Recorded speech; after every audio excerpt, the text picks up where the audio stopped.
so without further ado, I do want to invite forward Joe and Cinda Devet. Please welcome them as we learn more about the gifts.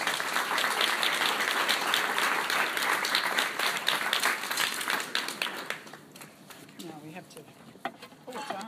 Yes. I believe they're both on. I got the one that's on. We're glad to be back. Thanks for inviting us. And thanks for that encouragement. It's recording. Joe, you're supposed to leave that here. Oh, well. So much for that. We're glad to be back. And here we are. Okay. Wedding piece of cana, I got my wine. Okay. Father's wine. We're ready. That's miraculous. Okay. And welcome to those of you who couldn't make it last month, whether it was because of sick children or conflicts of other sorts, or because nobody told you about it until after it was over. Anyway, we're glad you're here. If this is your first time, if this is your second time, we're glad you're here. Let me just recap a little bit about last time. We started out talking about marriage or vocation, and we encouraged you to look for the people and events that brought the two of you together.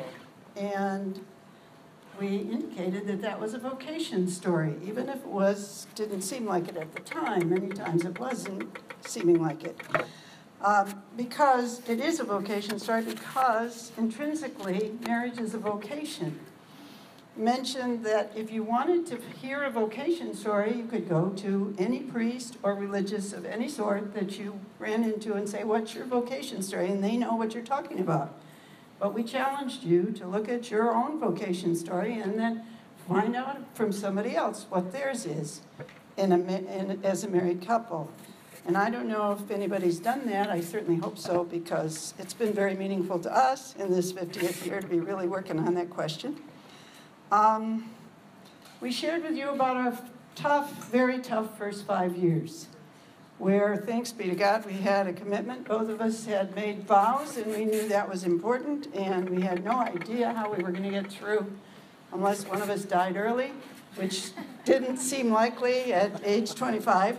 And so we were, but thanks be to God for the commitment. And then we talked to you about the rescue mission that God sent, including the marriage encounter, to rescue us from our discouragement and hopelessness, put us on the path to love, and the path to joy, which really involves deciding to love as a part of the work of building marriage. And we ended with a discussion of the heresies that we talked about. And these heresies, which we gave you some homework about, are not formal heresies, really, and they're not going to get anybody excommunicated or anything like that.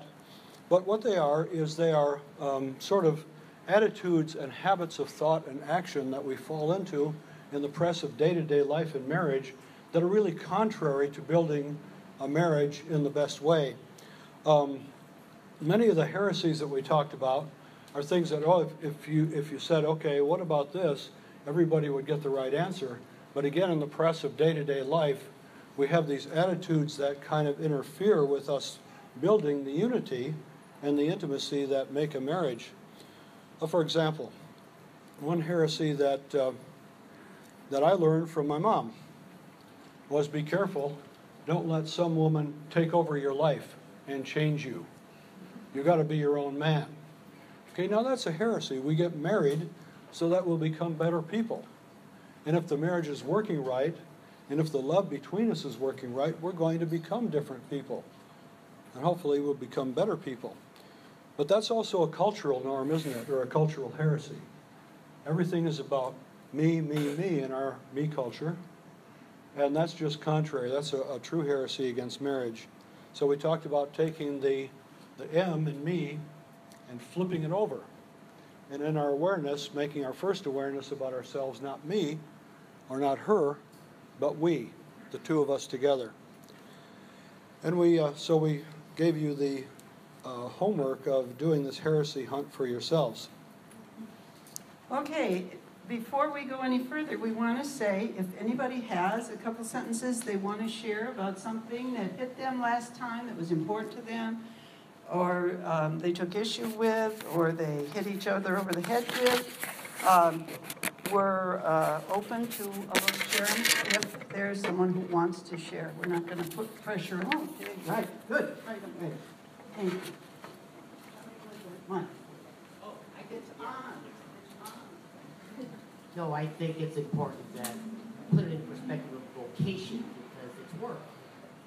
And you don't, when it starts off, it's pretty easy, but as you get older and through it, I think it's important that you focused on the issue that it's a work, it's work in progress. That it's Yes, it is. So that's kind of what I think it is. Amen, brother. Thanks. Anybody else?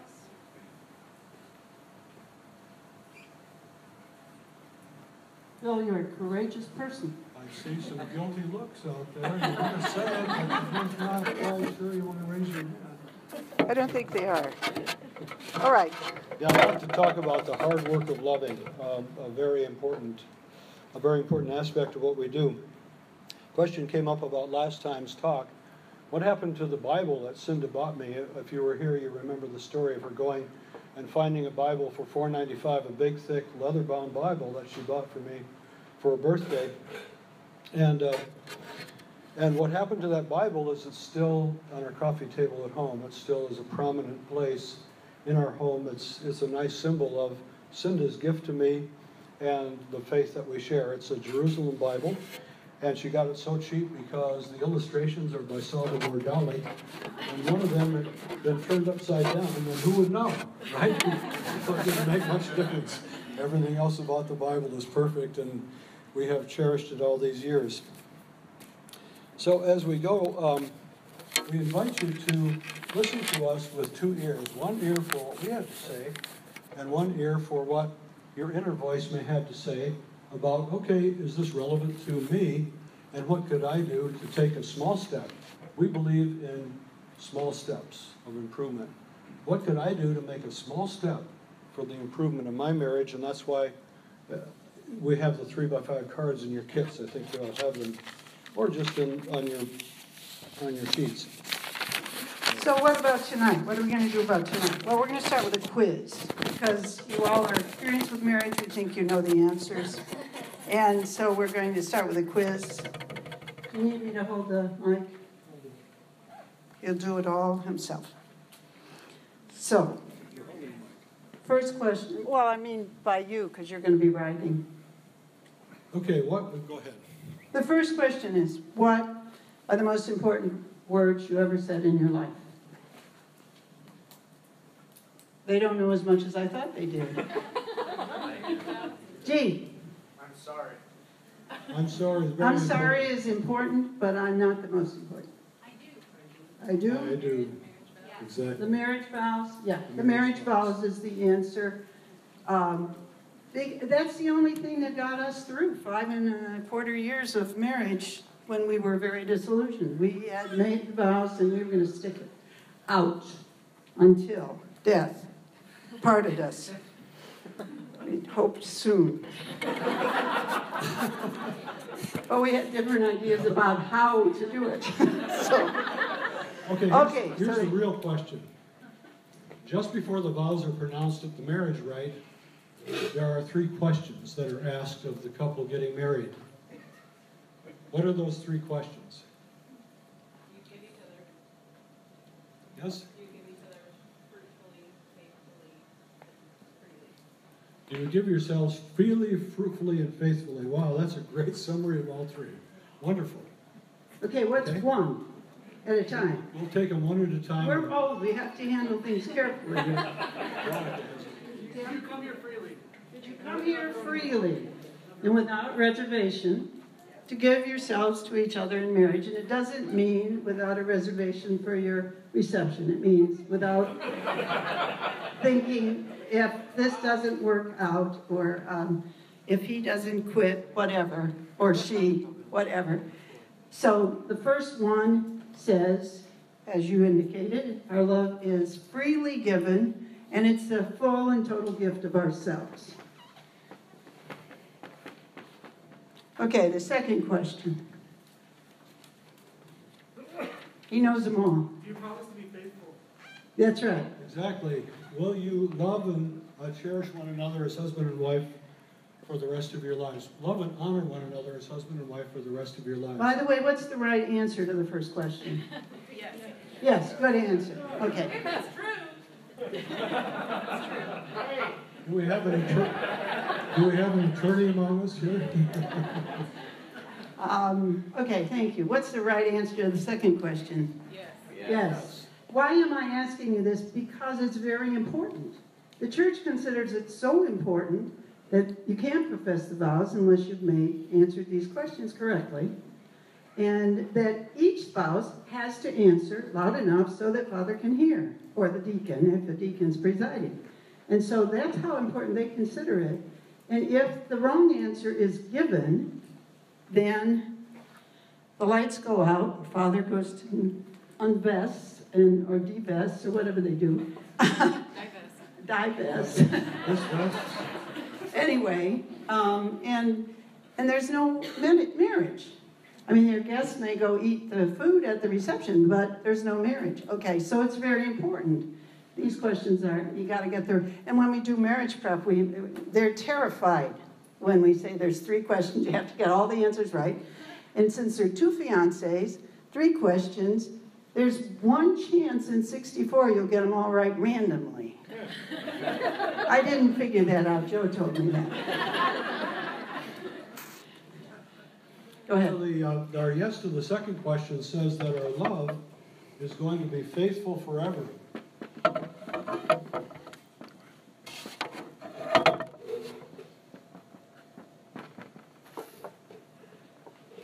Okay, and what's the third question, which is actually 2 questions?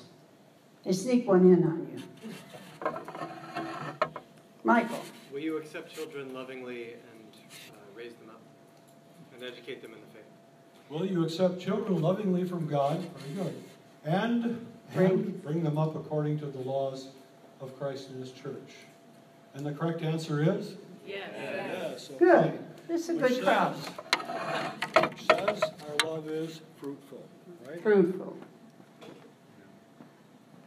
You got to stand closer because this is where the mic is. No, it's okay. The noise is coming It's okay? Yeah. above. I thought he was coming to tell us that. So this is, the questions again are asked to define the kind of love. If I can do this. They're asked to define the kind of love that we're pledging in the vows.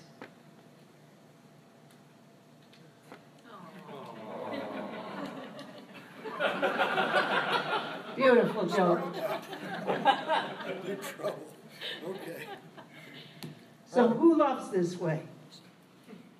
Jesus. Yes. Jesus loves that way. Our bridegroom with a capital B loves that way. So we get up there on our wedding day and we pledge before God and everybody that we're going to love as God loves. I mean, can we do that? We all did. Can we? We all did. Yes, we did. We can But how make many the of us know pledge. what we Can were we doing? keep it? Can we keep it?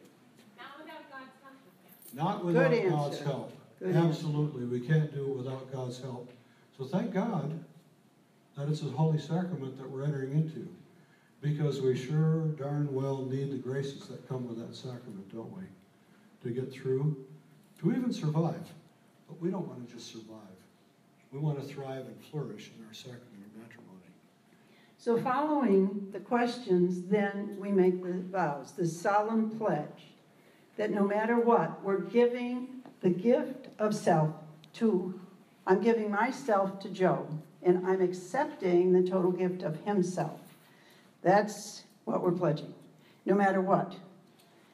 For better and for worse covers everything. When you think about it, the whole playing field, it's either better or worse, what's ever happening.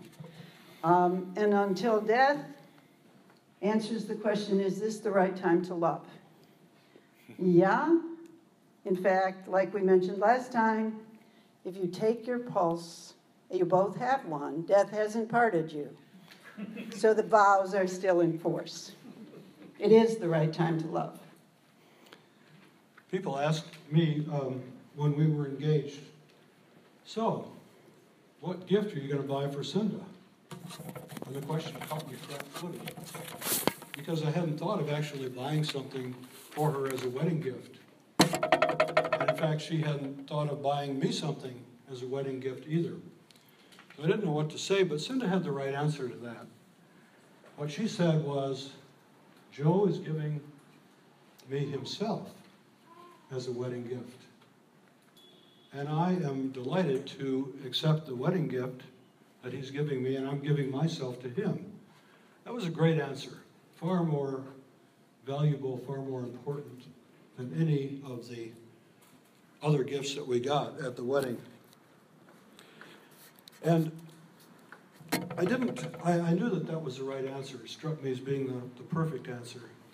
But I didn't understand the depth of it. I thought, okay, you know, we, the ministers of the Sacrament of Matrimony, are going to exchange these gifts of ourselves that day. I wasn't thinking about the future. I wasn't thinking about the fact that, okay, each day is a new day for us to give that gift to one another again. That the Sacrament of Matrimony can really be thought of as a daily sacrament. Each morning we have to get up and start again to be married in order to flourish. I hadn't thought about it that way. And the fact that what we're doing here and giving this gift to one another to build our intimacy and to build our oneness, our unity, is going to help us to achieve all of the tasks of marriage, in particular, to lead each other to heaven. So the intimacy that we build, the unity that we build through our communication with each other on a day-to-day basis, really has cosmic implications. It really has eternal implications, something I didn't think of at all at the time. And if I had thought carefully about it, I would have thought in this way too. Okay, I'm giving myself as a gift to Cinda. When we give a gift to somebody that we really care about, we plan carefully, don't we? We look at who that person is, what they really want, what they really need, what would really delight them, and then we look long and hard for the gift that will accomplish all that. Now, if I'm giving myself as a gift to Cinda, I need to be thinking about those things. And if I thought about it realistically, Unlikely myself, a perfect gift, I would have realized that in saying the vows, it was a pledge for me to enter into a development program for myself to become a better gift to Cinda. There were a lot of holes in the picture. There were a lot of things that I was lacking to be a perfect gift to Cinda. And in fact, it's a lifelong project to become that perfect gift, isn't it? But Father McDevitt, the priest who witnessed our marriage, had thought about it. And well, you tell that story, it's yours. Well, he found out, maybe during our second meeting, that Cinda was a convert to the Catholic faith. And when he found that out, he looked at me very gravely. And he said, Joe, are you going to go through with this? And I said, of course I am. I'm jumping through your hoops and everything, aren't I? I said, why are you asking? He said, because this convert is going to make a better Catholic out of you than you ever planned to be. I think he knew that I should have been planning to be a better Catholic, and it's certainly true. Those were prophetic words. This convert has made me, I don't know if a better Catholic, but at least a more enthusiastic Catholic.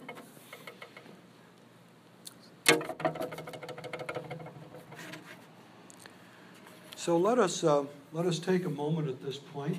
We're going to have about a minute of silence without us speaking, and maybe let you have a chance to consider this question. What is one step that I could take right now to become that better gift for my spouse? What's one step I could take to become that better gift for my spouse? Jot your answer down on your paper that Father made sure everyone had.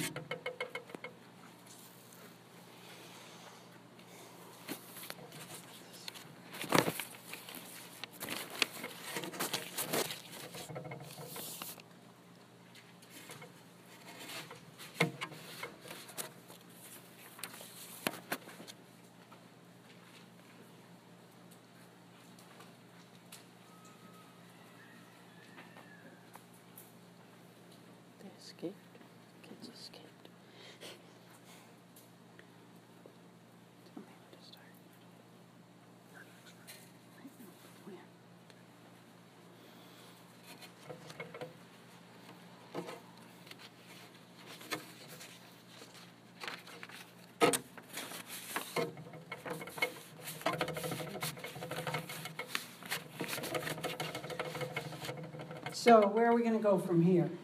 Okay. We're going to talk about increasing the strength and intimacy of marriage. Unfortunately, we don't have a magic formula. We would like to give you a 3-step program so when you come back next month, you have a perfect marriage and you'll live happily ever after. But we don't have that.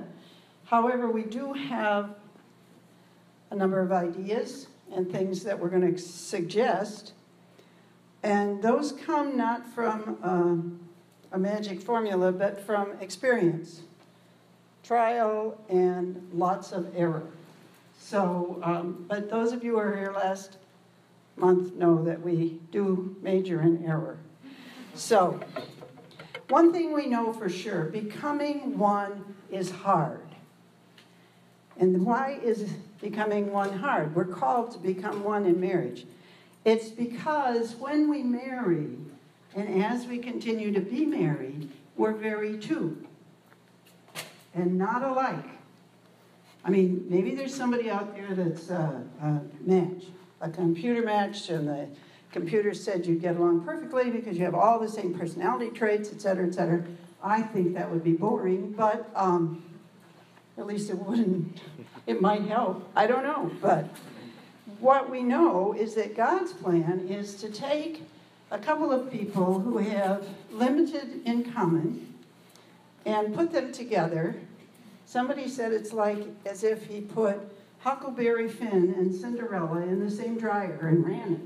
You know, I mean, and they just don't have that much in common. But he watches. That's part of being the entertainment for God, I think.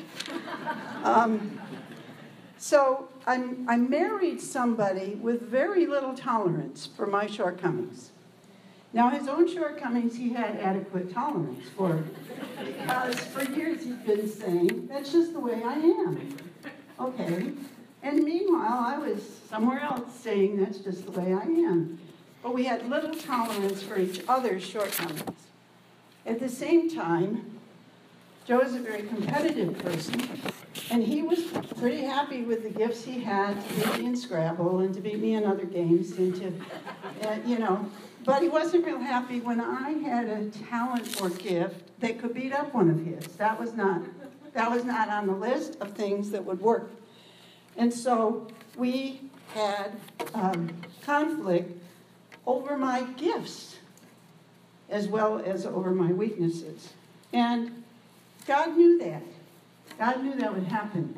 That's been one of the wonderful things about getting old. You realize God's been there all the time, and he's here tonight, and he's here next week. So he knew that would happen, and he knew he had enough grace to get us through it. And he knew whether or not we were going to use his grace or whether we were going to blow him off. And since we're here now, you can tell that he has managed to get some grace into us. So, but he uses the refiner's fire approach to make us more holy and more who he wants us to be, or who he made us to be, for that matter. Steel sharpens steel, and both of us are tough, so we needed to be beaten into shape. And we're part of the effort of marriage for us is to work at appreciating each other for who we are. And that should be easy. It's not easy. And to be patient with the shortcomings of the other person, and that's what he expects. So, and not only that, he was so generous, he allowed us to pick each other out ourselves and make this commitment to this purgatory on earth ourselves, so we have no one to blame. We can't certainly blame my parents or his parents or anybody else. God let us do it. We need to accept that. So we were working on this talk, and I flashed back to a time in the first or second year of marriage when Joe said, talk, talk, talk, all you want to do is talk. All I said is, do you have time to talk this evening? Talk, talk, talk, all you want to do is talk. And instead of saying running and hiding, which was my normal approach to that kind of thing, I said to him, look, we talked all the time when we were dating. You knew I liked to talk. Why did you choose me if you didn't want me? And I still can remember that kind of vibrating in my head. He chose me, and this is the same thing. And there are not very many surprises in marriage. We're still somewhat the same. And that certainly shouldn't have been a surprise to him, but the surprise was he didn't enjoy it like he had when we were dating. Well, that's something about the euphoria of infatuation. And we all go through that too. So we find that we no longer appreciate the traits that we thought were really charming or darling or cute or unusual when we were dating. So what do we do about this? Well, in our case, we often retreated to separate corners to lick our wounds. But what we need to do is enroll in the school of love that our spouse is. So in other words, what did God want to teach me when he gave me this man for my spouse? Likewise, what did God want to teach him when he gave him me, who was so different? You want to enroll in the school of loving your spouse. And it takes a lot of research to find out who it is you really married. What did God have in mind? And how can you help God's plan come?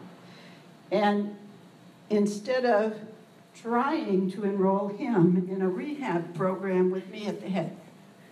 Okay, and the thing about becoming one, yeah, we wanted to become one. The one we wanted to be was me. I wanted to be me. And the one he wanted us to be was him. That doesn't work so well.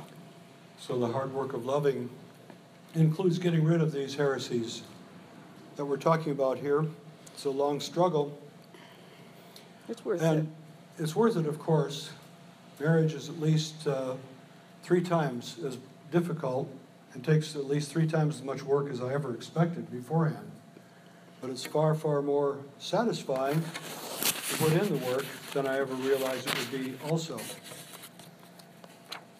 Living the vows, communicating ourselves body and soul with one another is a way to live the vows, giving the gift of me. If I look into my heart and take something that's in there that Cinda has not seen yet and communicate that with her, that's a true gift. It's a true gift of self. And sometimes it takes a decision to love this way. But it is a way of building our unity, building our intimacy. And we're going to talk a little bit about an interesting insight into that was put out by, or proposed by a psychologist named Johari. And it's the Johari window. And what we're going to do before we go any further is pass out a copy of this to each person. But please don't fill it out before we tell you what to put into it. We're going to work it together because it will build towards what we're saying in the second half, or in the next part, whatever this is called. Okay, this rectangle that I've drawn here on the board, a little bit taller than it is wide, is meant to represent a window, to be thought of as a window on the soul. And it's 4 different aspects of sharing ourselves, being visible to ourselves and to others. And this is not rocket science. It's not a fancy, different theory in psychology, but it is a neat way of giving perspective to the way that we see ourselves and the way that others see us and the way that we can change the way that we are see and are seen. Okay, different panes of the window, the 4 different sections of the window are different aspects of seeing and being seen. In the upper left is the category of what I know about myself, and you also know. So, you know that I'm a white male, married over 50 years to Cinda, okay? So I know and you know, and that would fit for all of us into this upper left-hand pane of the window. Now, to the right of that is what... Wait, we're focusing on marriage tonight. What does that mean between us? I'm going to tell you what it means between us. I know, and you know, that there are certain songs that cause us a lot of joy, particularly our song from high school. That's right. And most people don't know that, but that's something that the two of us know, and that's the focus tonight. There's a new world somewhere. It was new back in those days. By the Seekers. By the New Seekers. Okay. In this page,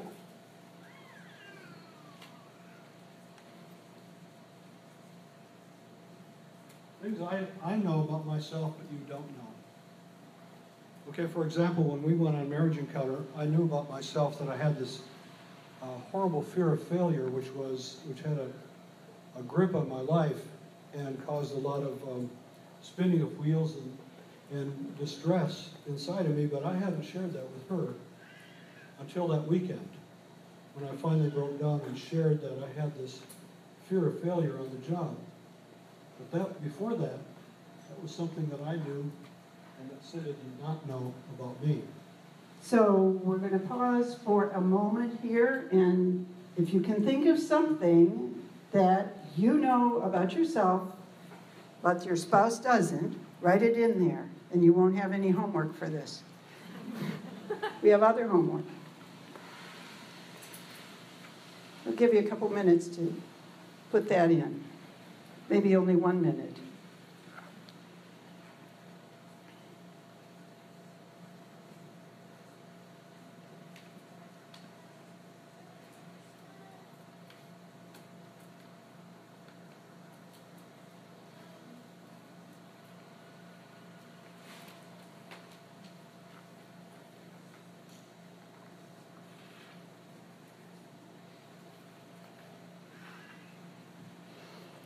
Okay, next box. I don't know, but you know. This seems quirky, but in fact, the first time you hear your voice recorded, you go, is that really me? And all your friends and neighbors and relatives say, yeah, that's you. Yuck, it sounds terrible. You want to share an example of your own? Yeah, one time Cinda said to me, well along in our relationship, she said, you know, you still have a mean streak. You're rough on people. And that hurt. But I had to admit it was the truth. I'm careless about what I say to people, and I can be hard on people. And I thought I had gone a long way toward overcoming this weakness, but Cinda reminded me that I still had a ways to go.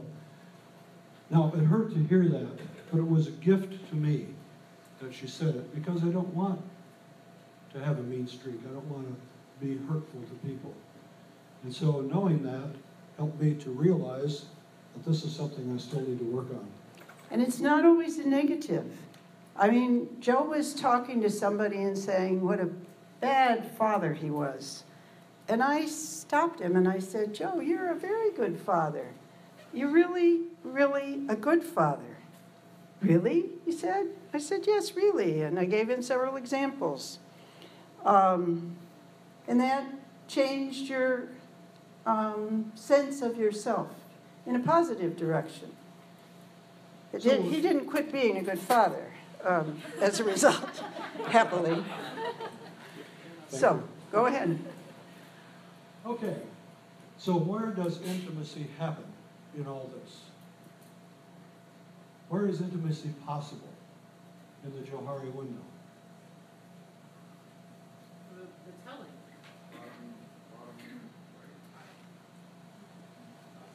The bottom right says where only God knows. Only God knows. That's the intimacy Only- with God, that's the and only intimacy God with knows God. the answer. That's true, but But how about between husband and wife? Where can we be intimate together? In which box is there intimacy, for sure? Separate. All of them. It's sharing it. Yeah. Sharing The this, only place there's true intimacy is in what I know and he knows, right? when we share this, that expands the boundary Of of this. what I know and what the other person knows about me, and that's where the intimacy happens. So the project in marriage is to expand this realm of intimacy between us. What each of us knows about ourselves and the other person knows about us. As we share the secrets of our heart from here, and the other person gently and helpfully shares positive and negative things about us that we probably don't know about ourselves. So as part of your homework, take the sheet home and exchange the papers and give each other the gift of what I know about you, but I don't think you know. Based on the way that I know it. Now, an interesting thing happens as we push these boundaries farther out and expand the area of intimacy between us. Some of what only God knows starts coming out into view. For example, as a young man, I had no earthly idea that I would ever stand up in front of a group of people and talk about marriage. No way. I would have said, I'm never going to do that. I'm not a public speaker, can't do it. But Cinda's love has brought us here. You see how that works? And, well, you were going to tell about the anniversary. Oh. And about her, what early on only God knew was the kind of poet that Cinda was. I woke up on the morning of our 29th anniversary, and very unusually, Cinda was already out of bed. Usually I'm the first one to get up. But she was out of bed. I walked downstairs, and there she was, sitting in a chair, writing away on a pad of paper. And I said, what are you doing? She said, wait, just hold off. I'm almost done with this. Almost done with your anniversary present. And then she presented me with this beautiful poem, which she called In Between. In Between Anniversary. This was an in-between date. It wasn't a 5 or a 0. It was our 29th anniversary. A lovely poem about what our marriage had meant. And who knew? Only God knew that she had this inside of her. But the love we shared between us brought it out into the open. And so our intimacy realm expands as we continue to do this hard work of loving and sharing with one another. So now we're going to talk about building intimacy, oneness, transparency through spoken and nonverbal communication. This is a way of expanding the areas of intimacy. What kind of communication we're talking about is personal, intentional, charitable, and trusting. And before we go far with that, let's talk about what gets in the way of this building project.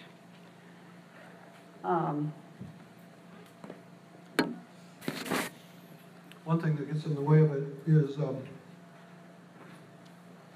my engineer's brain. My engineer's brain is fixed to focus and fixed on logic, fixed on problem solving. And some people will call it a curse, but it's a blessing in a way, except when it gets in the way of our communication. And now, engineers aren't the only people who have engineers' brains. I've known, lawyers and accountants and yard workers and plumbers who all have engineers' brains, okay? 3-year-olds. And 3-year-olds. So I was focused with my engineer's brain on a task on the laptop in our den one day, and I was really into it. And Cinda came into the room, and she said something, and I grunted something back and kept working. And I worked for another 10 minutes and completed that task. And I looked up, oh yeah, I thought, I've got to buy something at the store. So I got out of the chair, turned off the computer, went out to our driveway, and we're now down to one vehicle in our household. I walked out the driveway, and well, that was my car. Okay, well, I walked back into the house. Sure is quiet. Well, that was my wife. So I got the phone and,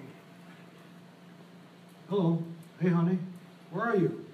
And she said, I'm just driving in at the hairdresser's. I told you I was needed to get a haircut. And you said, fine, go ahead. Well, okay, just checking to see that you got there safely. I did too. But it's really important that we understand this, because for a person with engineered brain, nothing exists but problems. And if you aren't a real problem, then you really have to work to get him to focus on you. Okay, so what would you call that, Joe? Where are we going to put this? You have to tear another one off. Okay, another one that gets in the way. Seeing your spouse is an interruption. Overly focused, let's put that. So another one that gets in the way is interruptions. We have friends that they constantly interrupt each other and finish sentences and go on with their own thought. And particularly the guy, you watch him, and she's cut in and she's finishing his sentence and starting on what she wanted to say. And he's going, well, oh well. Wasn't what he was going to say. But interrupting definitely is a problem. Now, did you bring some tools for understanding who's speaking, who's... Oh, okay, you didn't tell us where they were. Okay, because we do have a suggestion about that. And, yeah, you guys can pass those out while we're talking about them. Oh, they're not even open, one per couple. Okay, what we have here is a floor tile. Now, when Joe, well, I better take it. When I have the tile, I can talk. And Joe isn't allowed to.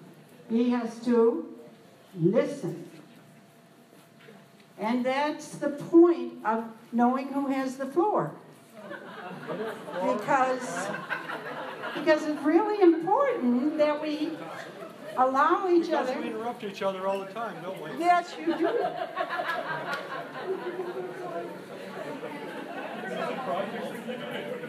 So this is a tool for communication. And the important thing is to know the rules for using this. One of the rules is that it's not a weapon. It's a tool to enhance communication. And so when I finish explaining what I'm trying to say, I give... Now I have the floor. And the first thing that I do when I have the floor is I reflect back to Cinda what she was just saying. Okay, what I heard you saying was such and such, and then only after I've done that and checked my understanding of what she said, do I then speak. And as I speak, she listens to me for myself, not for what she's going to respond, not planning her rebuttal, anything like that, but just listening to what I have to say. And her first task when she gets the floor back is? To say what I heard you saying. And if I'm right, if he scowls at me, I know I'm not right. So I give it back to him and say, well, what were you saying? And hand it back to him. And so this helps us to know what we're really talking about. We had a marriage prep. We were demonstrating the use of these things. And I said, what are we going to talk about? And he said, think of something. When we get up there, you'll think of something. So I'm going to share with you what that particular evening. I said, you know, Joe, I've been thinking, it really bothers me that the lawn doesn't get mowed often enough, and I know you're busy, and I know, but I'm worried about the neighborhood association coming by and, doing something dreadful. And besides that, I know you talk about it for exercise, but you would rather play tennis than mow the lawn. And so I think maybe we should hire one of these young men in the neighborhood to mow the lawn. What I hear you saying is perhaps it would be better if I gave up mowing the lawn and hire somebody to do it because I have better things to do with my time. That would have been the right answer, but it wasn't what you said.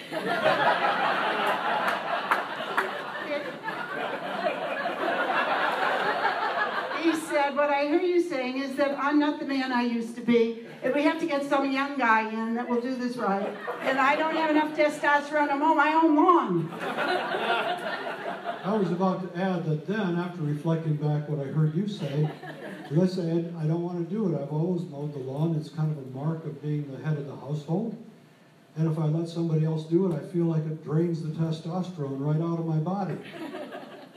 What I hear you saying is that you're afraid that you'll lose your testosterone. It happens as you age. Well, at the end of the evening, a fella came up and said, I do lawns. I'd love to do it. He's still doing it 4 years later, which is wonderful, and Joe plays a lot more tennis, and he's happy.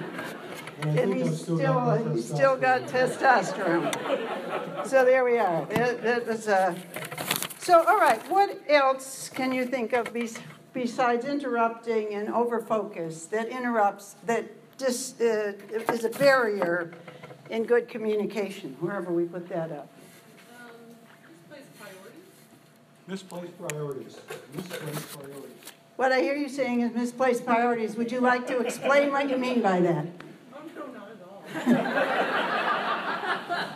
Good answer. No, you can get too caught up in what your kids are doing. You can get too caught up in what you need to do for work. You can get too caught up in the lawn versus tennis.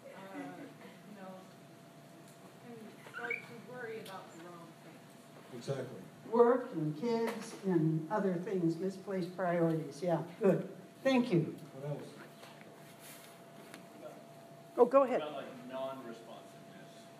Non-responsiveness. Yeah, Oh, yeah. Stonewalling, huh? Yeah, you don't engage in. Tell it like it is. What I hear is stonewalling. Is that okay? Sure. Yeah, that works pretty well for interrupting the building of relationship. Anybody else? There was somebody. Oh, there's a bunch of somebody. Okay.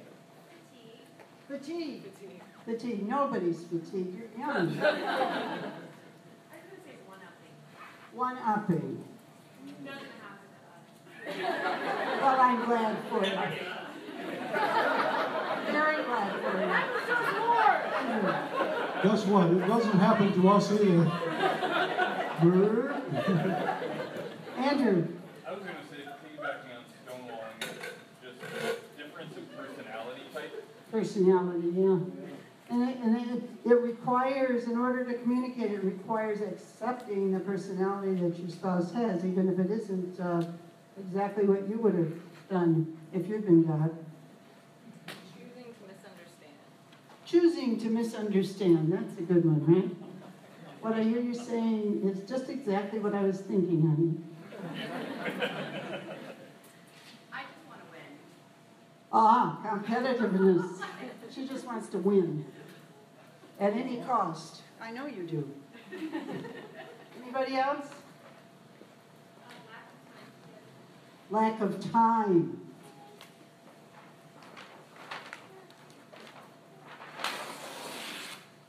You want me to put lack of time on the board? I want to win. Okay. You wrote more. That's me. I want to win. You wrote more of that. You win.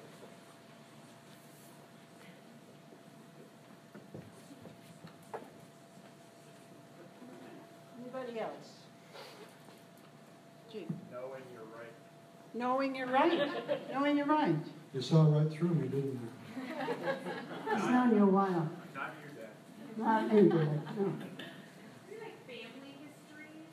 Hey. You like how your parents engaged with Ah. one another and maybe what you were used to within your parents' marriage or? Sure. Family history, Joe. Parental communication. Yes, very big one. Very. Nitpicking, like constantly rehashing the same. Ah, not finishing the discussion, but bringing it back up and up and up and up and up and up. Okay, another one. I think it's Choosing not to engage. Yeah. Or not frustration. Frustration will do it, whatever you do. Anybody else? Expectations.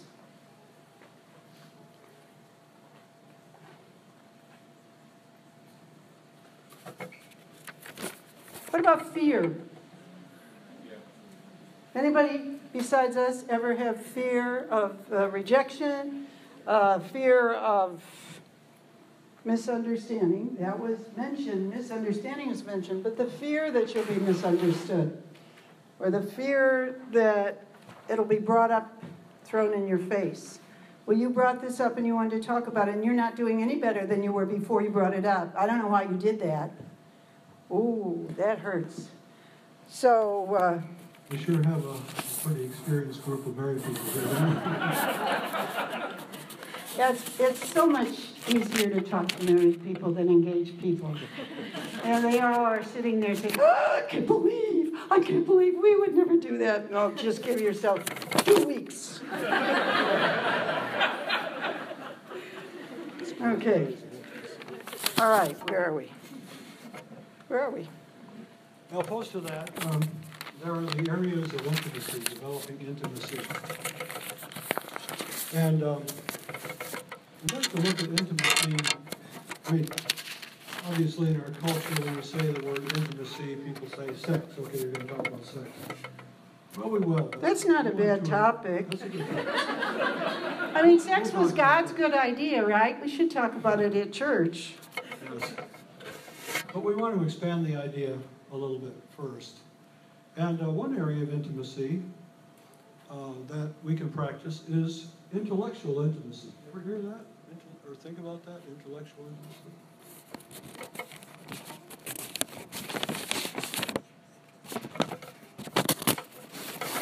This is kind of a meeting of the minds. It wasn't something we thought of as intimacy when we first were working on this. So it's, learning about things together, studying things together. And Cinda and I have actually, in the past few years, stepped this up in our own life with many, many rewards for us, for our closeness and for our intimacy, for our relationship. One of the things we did recently was we read a book together out loud called Brain Rules. Brain Rules? Rules? Sounds like a yawner, but actually it's by an author From Seattle. From Seattle. And what he meant by brain rules are the scientific things that have been discovered about how the brain works. And it wasn't just a book about knowledge, it was a book about practical ways of understanding this for the sake of improving our interactions with other people, including our spouse and our people at work and so forth. And it was a lot of fun to read that and to talk about what it meant in our lives. Another way that we've pursued intellectual intimacy is by taking courses together from the teaching company, where you send off and order a group of DVDs, and there are many different topics and different professors from universities that have recorded these courses that we can just bring into our own living room and watch. And this has been fun because we've had kind of yours, mine, and ours. We've discovered, common interests in areas that neither one of us was interested in. But also we've had the grace to allow the other person to choose some of these courses, and we both watched together. An example of the first one was What was it? I don't know. Okay. It was a good example, though. See if I can find it. How the earth works. Neither one of us, is very much into earth science, but there was a great course, How the Earth Works, talking about all of the up-to-date geological discoveries that they made. Very fascinating for both of us. Another one was a course on the Hubble telescope and what it's discovered. Now, I've been into astronomy since I was 10 or 11 years old. But Cinda really couldn't care much about astronomy, didn't know much about it. But she made the decision to love, to take this course and watch it with me. And in fact, the beauty and the wonder of God's creation that's been revealed by the Hubble telescope blew us both away. And these sharings of things to learn have really helped make new connections between us and deepened our unity and our intimacy. Good. Yes. I was just going to throw out there, the ones I've seen you guys do, they're not long. The lectures are like half an hour. Lectures are about a half Yeah, hour. we usually watch one a day. It doesn't take a long time. No, No, that's right. but it does if we get talking about it. And there's no final exam, which I like. Yeah, and there's no That curve helps. to throw off either way, so that helps too. I really didn't like that kind of stuff in school. I pursued it, but I didn't like it. And the Hubble thing, I thought that was Joe's topic, and I was deciding to love, which is a good thing. But it was even greater when I found out it was also my topic, and I loved it. The pictures were just incredible and increased our enthusiasm for God and His creation. The next one is physical presence. Physical presence, just being together.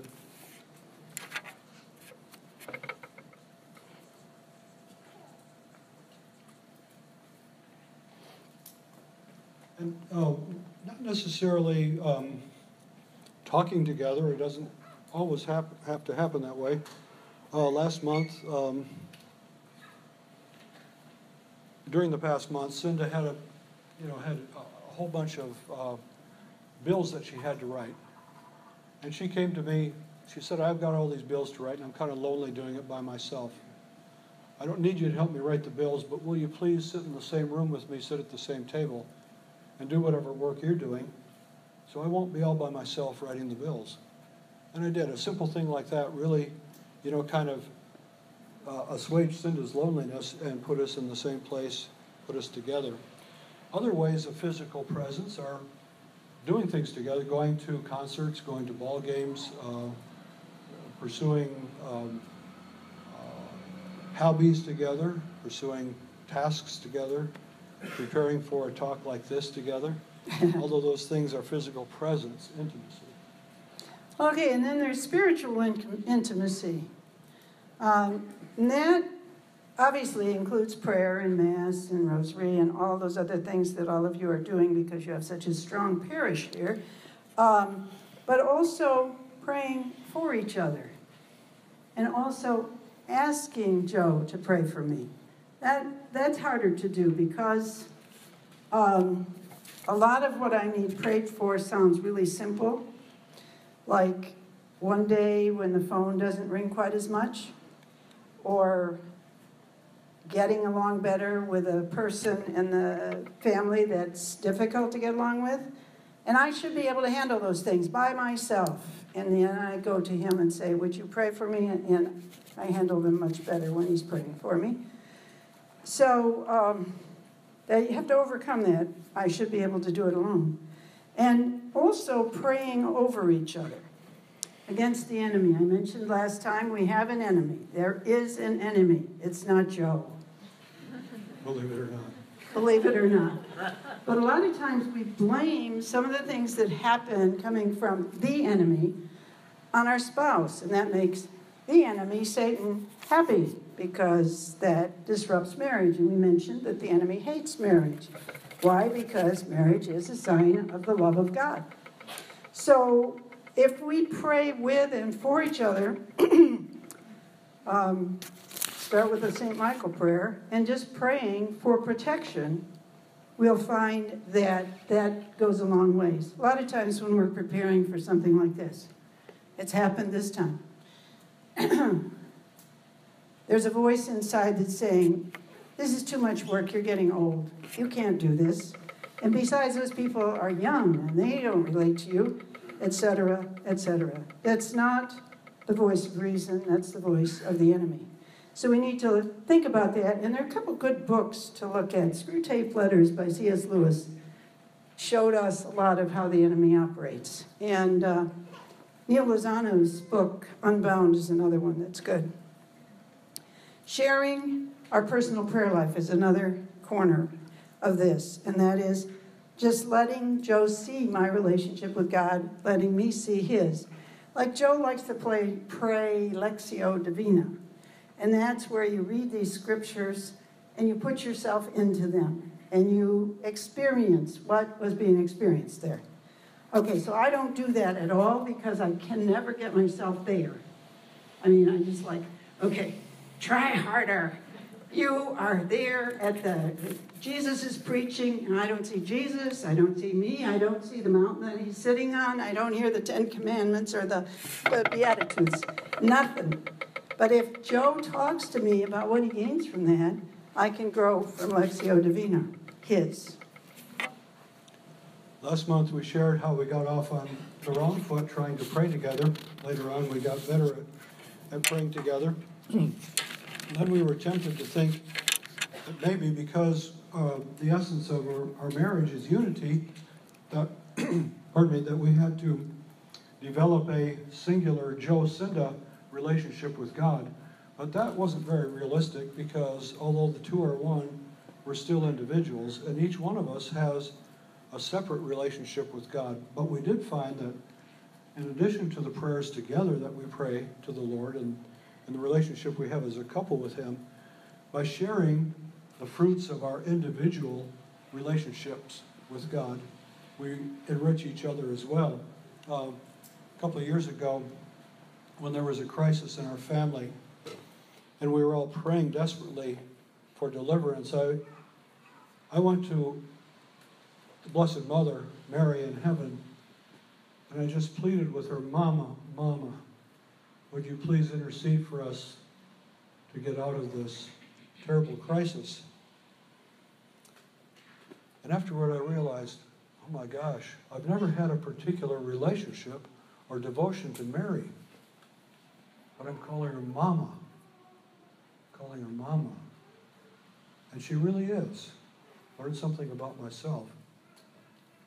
And then I thought, can I share this with Cinda? No, I don't know if I will, because it's too darn tender. It's too darn personal. It's too kind of not like me, and I'm not sure how it will go, but I finally did share it with Cinda, and she found it very, very enriching to see that I recognize I've got Mama in heaven praying for us.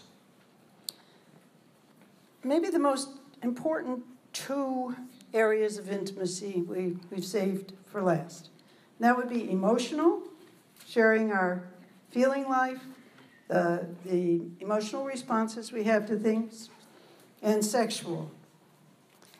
And last time we mentioned what we learned from a very wise priest. At least Joe says we mentioned it, so we probably did. But maybe we didn't. But anyway, we're going to say it again because it's important. And it has really been important to us. And that is that men desire sexual intercourse with the same intensity that women desire intimate, emotional conversation. Nobody in the room believed him. The men didn't believe it was possible. The women didn't believe it was possible. But it really is very possible, and it explains something that had really bothered me about this. All you want to do is talk, talk, talk. He didn't understand my longing for it. And so I would say, can we talk tonight? And he would say, all you want to do is talk. But when he started to realize that longing I had, he started to respond. And I stopped waiting for him to want to talk to me as much as I wanted to talk to him. I had been waiting for him to say, let's talk, honey. It's not going to happen, sorry. But he responds to the ache and the loneliness that I experience if we're not talking. And as I learned to share more of myself to satisfy this longing in Cinda, I realized that it's not her thing alone, it's our thing. It's our thing to have intimate conversation. It's our thing to share feelings. It's our thing to accept the other person's feelings. And I found it very much enriching to me. And I found that my experience was that I was becoming more the person through Cinda's love and through her call for me to be open this way. I was becoming more the person that God really created and intended me to be. So I found much more integrity within myself in doing so. So we go back to the vows. We talked about how we say those words at the altar. And then we go to the marriage bed. And in the language of the body, we see the same thing. Here I am, a total gift to you. I'm holding nothing back. I accept the total gift of yourself. That's what making love means. And it's a renewal of our marriage vows every time. And it perfects the union. The original consummation of the marriage is when you go to the marriage bed and repeat the vows in body language. That's what it takes to perfect the union of matrimony. So as we started realizing this, giving the gift of ourself and receiving the gift of each other, we started thinking about things differently. This was God's good idea. We should thank him more often for his good ideas. And that this is sacred. This is very sacred. Oh, people go around saying, sex is sacred, sex is sacred. What do they mean? I mean, that's what we have to ask ourselves, what do we mean by that? But it shows the love that husband and wife have and show to each other in the one flesh union is a sign for us of God's love for us, but also that sign overflows to other people. And our love, our sexual love, goes through different seasons. When we first got married, there was that season of joy and discovery of each other, even though we fumbled quite a bit. In that first season of love, that was our initial season, the early delight. Then we moved into the season of young children. Yeah, the season of young children. Many of you are in that season. It complicates the sexual relationship. At least it did for us. And then the bigger challenge was when we had the season of little tiny children and grown-up children. High school children, all living under the same roof. It became even more confusing. So I got a phone call during this time from my parents. They said, we have something important to tell you. And I thought, they're past the childbearing years. Okay. I don't have a brother or sister. Okay. Another one. They said, my mother, you're in the difficult years for sex. This is not my mother, but she sure sounds like it. She hadn't spoken to me about anything to do with sex since I was about 11 years old, and she said, you're going to start bleeding, and it's all right. Well, she was right about that it was going to happen, but she wasn't right about it being all right. Was anything in junior high, middle school all right? Never. And that was the least all right of all. So I said, oh, I'm trying to not drop the phone, you know? So then my dad starts to talk, and he never talked to me about this stuff. Well, he had mentioned when I was marrying this Catholic guy that he would make me a baby machine, but he didn't mention how. So he said, you know, your little kids are up at 5 in the morning or before, and they wake up in the night and all of that. And your big kids stay up past midnight. You never have any time to yourself. You're always tired. But when you get to be our age, a little bit younger than we are now, you'll have the run of the house. You don't have to worry. If the phone rings, it's for one of you, and you don't care. I mean, it was just crazy. And I said, well, thank you. I got off the phone and I said, Joe, that was my mom and dad. And he said, what's up? You look kind of strange. And I said, well, I told him what happened. Well, for about 3 days after that, I was running into walls and doors and things, trying not to think about them having the run of the house. And I can imagine it because their house was very sexy. They had the sunken living room with the thick fireplace in the woods. You could leave the blinds open and nobody would ever see. Okay. Seasons. Into this season came good friends. And they told us, they knew us quite well. They knew our plight. And they told us, hey, we have a garage apartment, it's empty. We'll give you the key to it. You can use it at any time. And that was a good season. Go ahead. We had older kids in the family that could babysit. Our kids were used to the idea of date night. So we said, we're going on a date night. We'll be back by midnight. They understood all about that. That was fine. It was no problem. When we tried to use the house at home, as soon as the door was locked, they heard that door locking. And they would, all 8 of them, no, not quite all of them, but 5 or 6 of them would be at the door. Knock, knock, knock. Are you in there? What are you doing in there? And Joe would say, focus. And I try, but it's really hard. So one day I said to him, I have the answer to your issue. This was just before the garage apartment came into our life. I said, how about I come down to the office? I come up, I greet the mail girl, I greet the receptionist, I greet the secretary, I greet everybody down the hall, and I go into your office, I close the door behind me and say, how about it, honey?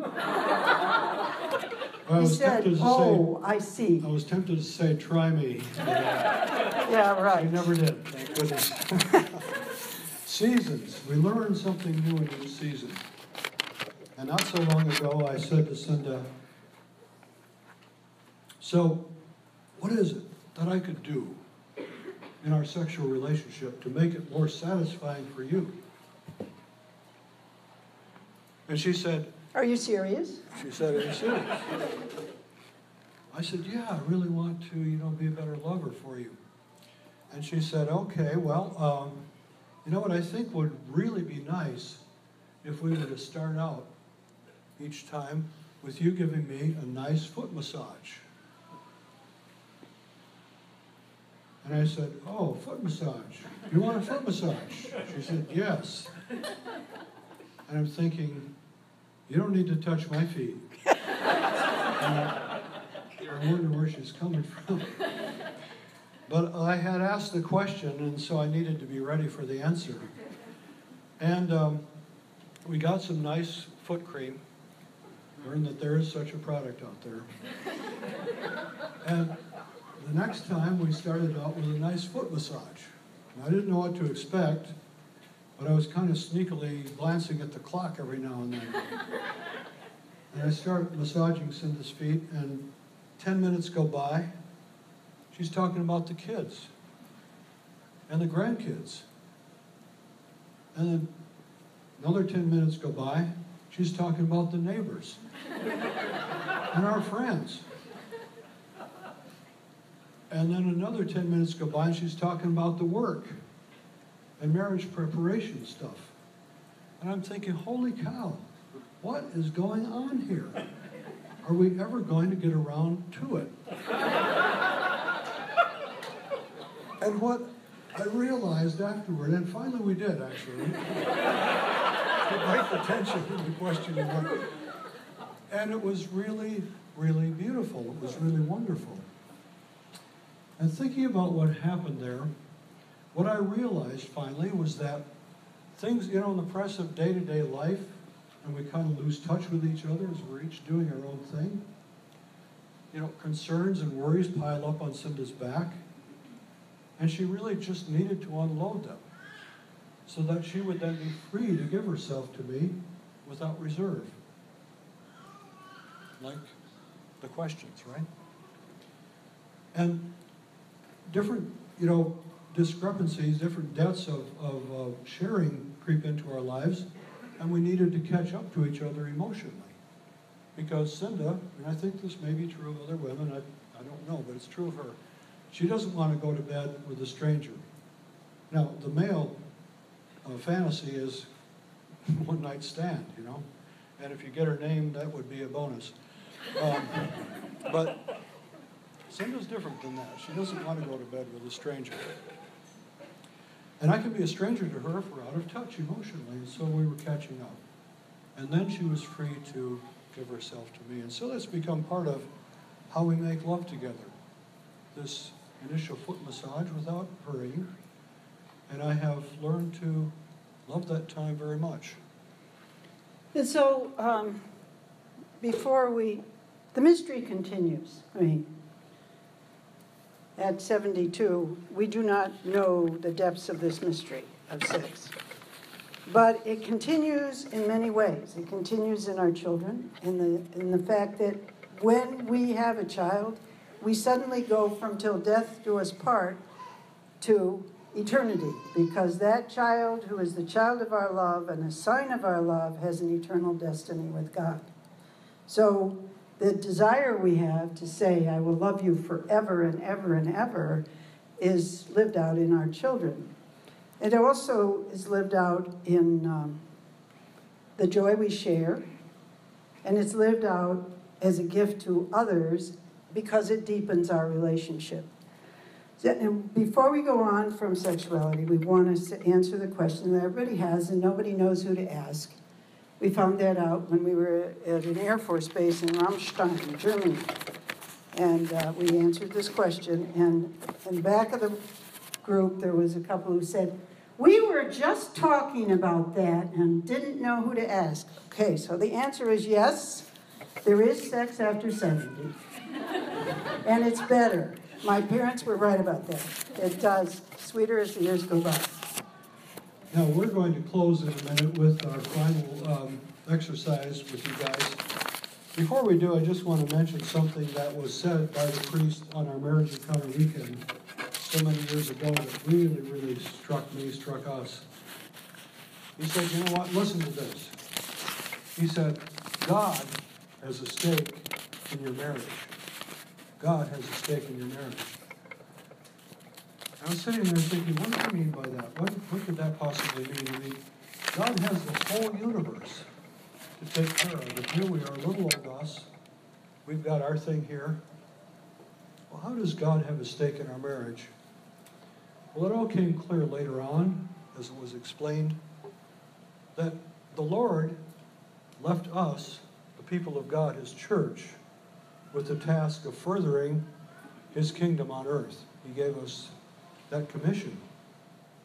And He gave us the tools to do it. He gave us the teachings. He gave us the doctrine. He gave us prayer. He gave us His own presence, continuing in the Blessed Sacrament.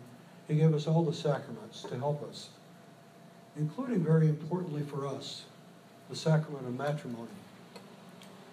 And our sacrament of matrimony, He wants us to use. He's given us the commission to utilize, or to let Him utilize, maybe through His grace, our sacrament of matrimony as an engine of evangelization, as that sign that we've talked about of His love in the world, the sign of the love within the Trinity, and the sign of the love that Christ has for His church. And we are that visible sign. So, God does have a stake in your marriage. We have a stake in your marriage. Everybody here has a stake in your marriage. Father John Marie has a stake in your marriage. The whole parish does. Seattle has a stake in your marriage, and the state of Washington has a stake in your marriage. And it's this: the hard work that you will do to build your unity, to communicate and build your intimacy, will pay off for you in the joy that you share with each other and the flourishing of your marriage, but it will also cause your light to shine brighter, the sign to be more visible to other people, so that they who see you who are in love and displaying your love, which is all of these things, free, full, faithful, forever, and fruitful, they will see your love and be more inclined to believe in God and to form a relationship with God, because God is love. So this intimacy thing, this communication thing, has very, very broad implications. Thank you for working hard on your marriage. So at this point, we are going to explain the homework. You noticed last time we had homework. We didn't collect it, and there's a reason for that. It's personal to yourselves. But there's homework laid out to pick up copies of over there, is that right? Yes. And there will be, oh good, thank you, Pam. There will be extra copies of the surprise box. If you enjoyed that exercise, pick one and you can make copies. The other ones are all one copy per person, because you need one and then you share with each other. At this point, we have a special step we want to take with the candles. I know some people forgot their candles. The shame of it. My own kid forgot her candle. But Monica's husband remembered theirs. So, G, it's your turn next time to bring the candle. I'm counting on you. Okay. If they didn't catch you on the way in and say, okay, make a name tag anyway, that can go on to a candle. Okay. What we're going to do tonight is exchange candles, preferably with somebody that you haven't already been spending a lot of time with, but and I'm not going to say don't. And exchange candles, and the people that have candles will have their name on the candle. And you can give your email or what do you call them? Phone number? Phone number to, everybody does email now, to the persons that you're exchanging candles. You're going to be prayer partners for the next month.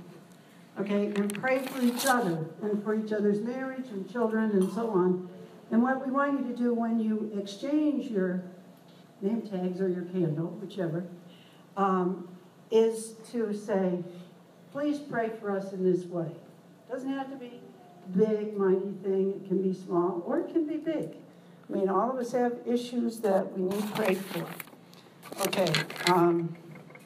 And if we have an uneven number here, do we have an uneven number of couples? How can you not know? You should have guessed that I would ask you. Okay. If there is an extra couple, we're going to trust Father John Marie to share candle with you. We'll give him one too, so you'll have his candle. Okay. If you want to separate to do that, and then we'll have a closing prayer. We'll have a closing prayer at some point, shortly.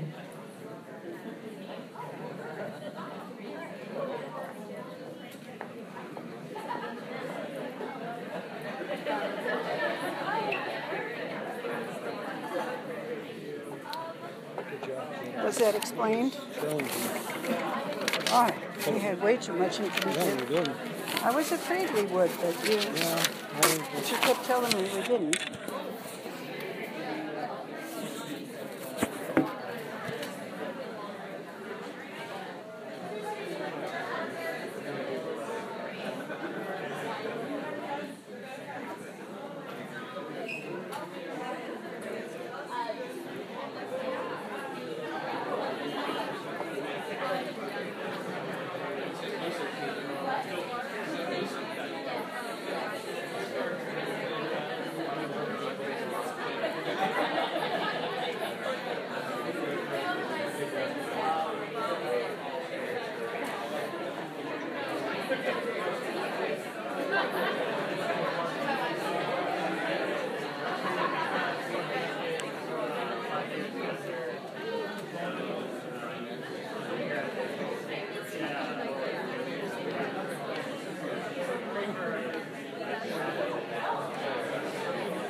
close with prayer.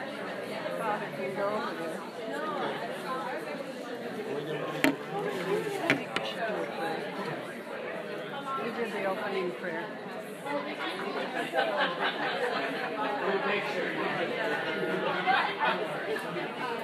think everybody matched up.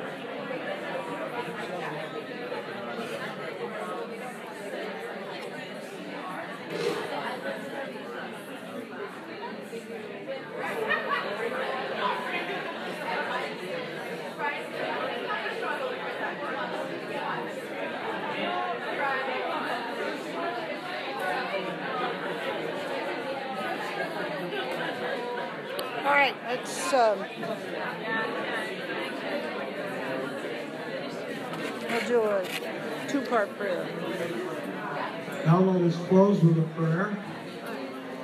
Let us have a final prayer before dismissal here. Okay, and then you can continue talking to each other, but we want to make sure everybody gets to their children before they self-destruct. So let us pray in the name of the Father, and the Son, and the Holy Spirit. Amen. Lord Jesus, thank you for being here with us tonight. Thank you for your caring for us. Thank you for all the love that we've experienced between ourselves with this group. And lead us to your Father in his embrace. Thank you, Lord, for the dedication of the married couples here, and for Father as well. We praise and thank you that you've given us this opportunity to share with them. Thank you for the call to matrimony. Thank you for sending your Spirit to us. Let us always be open to the promptings of the Spirit, to be enlightened by him, and to be given strength for the journey. Glory be to the Father, and to the Son, and to the Holy Spirit, as it was in the beginning, is now, and ever shall be, world without end. Amen. In the name of the Father, and the Son, and the Holy Spirit. Amen. Once again, there will Father wants to say something. Yeah, no, just very quickly, if you're inclined to join us for adoration, I suspect they've locked up the church, which they should have. I'm going to unlock the north door. That's the door near the big parking lot. So that door will be open. We'll open up that door, and I'll set up for adoration in just a couple minutes. Everybody can hear that, I hope. So if you're interested, it'll be at that north door that's going to be open. Thank you. Thank you.